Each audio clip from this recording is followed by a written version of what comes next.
Bonjour et bienvenue à tous sur la chaîne Protonation. Aujourd'hui, nous allons rentrer dans le vif du sujet. On va parler des requêtes et des réponses. Alors, ça va vraiment changer de ce qu'on a fait avant, vu que pour l'instant, on n'a que mis en place la chose. Là, on va commencer à écrire notre premier code et commencer à afficher une première phrase sur une page du coup de notre navigateur web.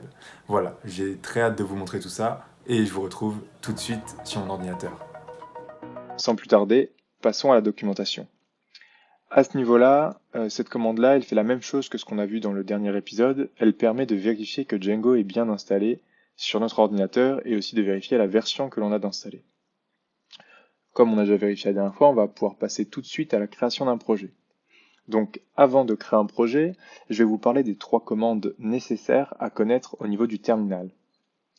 La première, c'est pwd. Elle permet de savoir où on se trouve au niveau de notre ordinateur. Là, actuellement, je me trouve donc dans le dossier Mathieu Olinga. Sauf que moi, le projet, du coup, MySite, je veux le créer au niveau de mon bureau. Pour ce faire, je vais avoir une deuxième commande qui va me permettre de savoir là où je peux aller à partir du dossier où je me trouve. La commande, c'est ls. Elle va permettre donc de me montrer toutes les directions que je peux choisir. Et moi, je veux créer donc le projet sur mon bureau, donc desktop.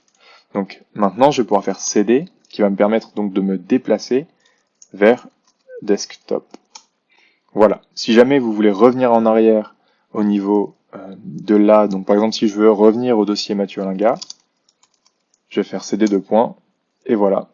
Si on refait pwd, je me retrouve à la position initiale. Donc je vais retourner sur le bureau. Une fois qu'on est là, on va donc, enfin moi c'est là où je veux essayer de créer mon projet, donc si jamais vous voulez aussi le créer là, on va donc pouvoir rentrer cette commande là. Donc Django -admin start project MySite, et donc MySite ce sera le nom du projet que l'on va créer. Hop. Et donc on peut voir ce dossier apparaître sur notre bureau. Donc c'est le dossier qui va contenir tous les fichiers nécessaires donc au bon fonctionnement de notre application web. Hop. Il faut savoir que donc quand on lance cette commande, on a directement tous ces fichiers qui sont à l'intérieur de MySite. Je vais faire une rapide revue. Donc on a manage.py qui va nous servir très souvent. Ensuite, on a un dossier du coup MySite qui va contenir les paramètres de notre application, les URL donc qui nous permettront de nous déplacer une fois sur l'application, donc quand on sera dans notre navigateur, et on aura 2 fichiers qui nous serviront au déploiement. On verra ça plus tard. Si jamais vous voulez plus de précision, vous avez toutes ces informations ici et vous avez même des sites pour aller vraiment se faire des trucs plus poussés. Donc sans plus attendre, nous allons démarrer le serveur de développement. Donc pour ce faire, on va se rendre dans le dossier du projet. Donc on refait pw pour savoir où on est. Donc pour l'instant je suis sur mon bureau. On fait cd mysite, hop, et si jamais je refais pwd, je peux voir que je me suis déplacé au niveau du dossier mysite. Maintenant je vais pouvoir rentrer Python, du coup moi c'est 3, mais voilà, c'était la dernière fois que je le disais, mais c'est Python 3, ce sera très sûrement Python. Manage.py run server. Hop. Donc ici vous allez avoir aussi ces lignes là en rouge, c'est pas important, on va s'en occuper plus tard. Et pour se rendre sur notre serveur, on va juste copier, hop, juste ici le http 2./127.0.0.1 et du coup 2.8000 c'est le port. Et donc on va arriver sur cette page et ça nous dit concrètement qu'on peut l'avoir parce que le debug est égal à true, donc ça veut dire que le debug est activé et c'est la page de base quand on arrive sur un projet qui est vierge. Voilà, donc on va pouvoir retourner sur la documentation. Ici, donc voilà, ça nous explique ce qu'on est censé voir, donc ça c'est bon. Si jamais vous avez besoin de changer de port au niveau du serveur, c'est ici que vous le trouverez, moi je vais pas m'attarder dessus. Et une fois qu'on a créé donc notre projet, on va créer l'application polls, du coup sondage. Donc pour créer une application, il faut être sur le dossier donc MySite et taper cette commande-là. Hop, là il y a 2 choix, soit on ouvre un deuxième terminal, soit on ferme du coup le serveur qui était en train de tourner avec CTRL-C. Même sur Mac c'est CTRL-C, c'est indiqué juste ici. Et je vais taper la commande Python 3 manage.py startup et du coup, on l'appelle Pulse. Hop, juste avant ça, je vais vous ouvrir mon dossier. Tac, tac, tac. Voilà, comme ça vous allez pouvoir voir les évolutions, notamment lors de la création de l'application. Hop, donc là on a tous les fichiers qu'on a vus juste avant. Et maintenant, on peut voir le dossier Pulse qui est apparu, donc à l'intérieur de MySite. Donc là c'est le premier dossier MySite, ici c'est le deuxième avec les fichiers qu'on a vus tout à l'heure, et maintenant on a le dossier Pulse avec les fichiers juste ici. Donc repassons à la documentation. Voilà, ici, il y a tous les fichiers qui sont à l'intérieur de Pulse. Voilà, apps, migrations, c'est un dossier. Models, test, views, admin, tout ça, on les verra par la suite. Nous allons donc passer à l'écriture de notre première vue. Donc, pour écrire notre première vue, on va se rendre dans le fichier views.py qui se trouve à l'intérieur du fichier Pulse, donc de l'application Pulse. Hop. Ici, moi, je vais venir copier-coller le code. Voilà, donc vraiment, moi, ce que je vous conseille de faire, c'est de recopier vraiment tout le code qui va être au niveau de la documentation. On va donc pouvoir passer à l'explication du code. Donc, on commence par une importation. Donc, de Django.http, on va importer HTTP response. Et ici, on a là, donc, notre première vue, qui va être une fonction, donc def, le nom de la fonction, index.